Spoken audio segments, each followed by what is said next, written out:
E aí, então, a gente tem alguns discursos em disputa dentro de todo esse cenário, né? E aí eu recomendo aqui, eu achei, parte da estrutura da sistematização do artigo aqui do Henriques e os colaboradoras, na verdade, de 2020, publicado no Caderno de Saúde Pública, acho que faz uma sistematização muito interessante sobre esses discursos, né?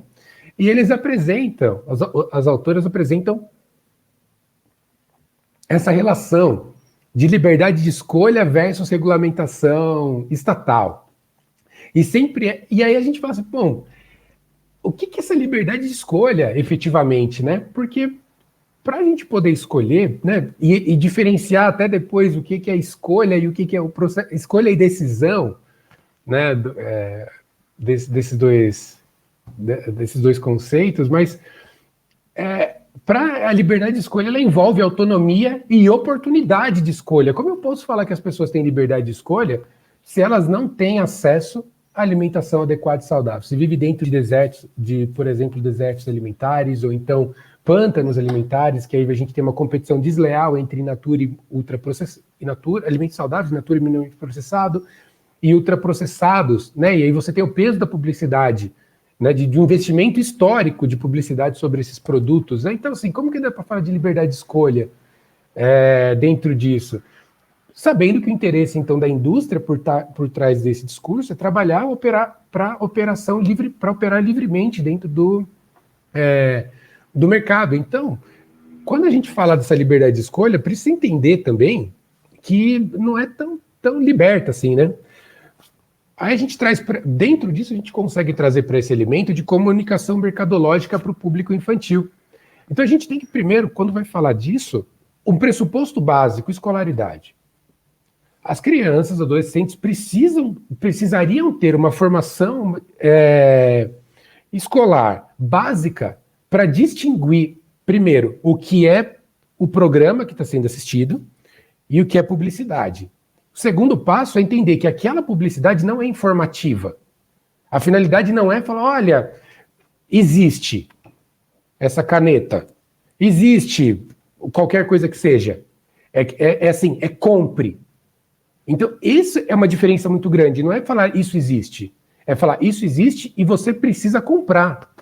Por meio de um discurso muito sedutor, né? Aqueles discursos, aquelas propagandas da Coca-Cola no final do ano, poxa, a família inteira se levanta assim da sala e vai todo mundo se abraçar, né? Pai perdoando filho, mãe perdoando filho, vó perdoando o cachorro, a tia, sabe? É aquela coisa, Mas por quê? Porque ele tenta explorar vulnerabilidades dos consumidores, das pessoas, para poder vender alguma coisa. Então, isso tem todo o papel dentro de criação de normas sociais dentro da sociedade. E aí, né, esse discurso dessa comunicação mercadológica direcionada para o público infantil, criminosa, né, mau caráter. Quem faz isso não tem a menor dúvida de afirmar que é mau caráter. Né, introduz uma questão relacionada com a responsabilização individual sobre o sedentarismo, falando assim, então, olha, a gente só está trazendo um produto para você. Mas se você quer comprar, consumir e consumir de uma maneira irresponsável, aí a culpa é sua, né? A culpa é dos pais que a criança se torna obesa. É porque não leva para fazer atividade física. É porque, olha, a escola está falhando em fazer educação alimentar e nutricional. Então isso traz... Esse discurso ele é muito atrelado com a responsabilização dos indivíduos sobre a sua própria condição. E tira o papel de, por exemplo, de ter feito essa educação mercadológica desde quando a televisão é televisão, da presença dentro disso, desse cenário, sabe? E aí tem um outro componente dessa discussão, que é da medicalização da vida. Então, a gente começa a perceber esse discurso desses superalimentos, suplementos e medicamentos para crianças e adolescentes. Então, é uma loucura, sabe? Entender, eu esqueci de colocar essa figura, mas, sabe, em relação o local que é feita a intervenção, a forma e a efetividade dela.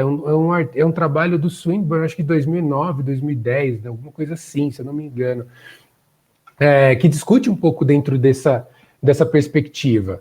Então, o nosso caminho em relação a pensar de toda dessa história tem que ser o inverso, não de medicalização da vida. Quando a gente está falando aqui de regulamentação estatal e liberdade de escolha da indústria, poxa, existe a indústria, ela recebe subsídio de mais de 300 bilhões de reais. Poxa, sério? Assim, o benefício que ela está trazendo é compatível com essa isenção?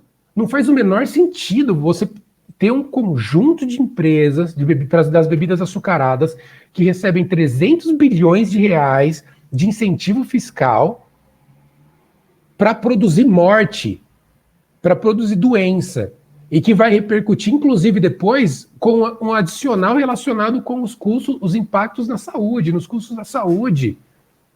E toda a complexidade de cuidado que envolve as pessoas que são vítimas disso. É muito sério. Então não é uma questão que parece banal de liberdade de escolha e regulamentação estatal. O Estado... É muito sério que a gente tem que tratar do que está acontecendo nessa relação do público, do privado e da promoção de saúde e da promoção da vida.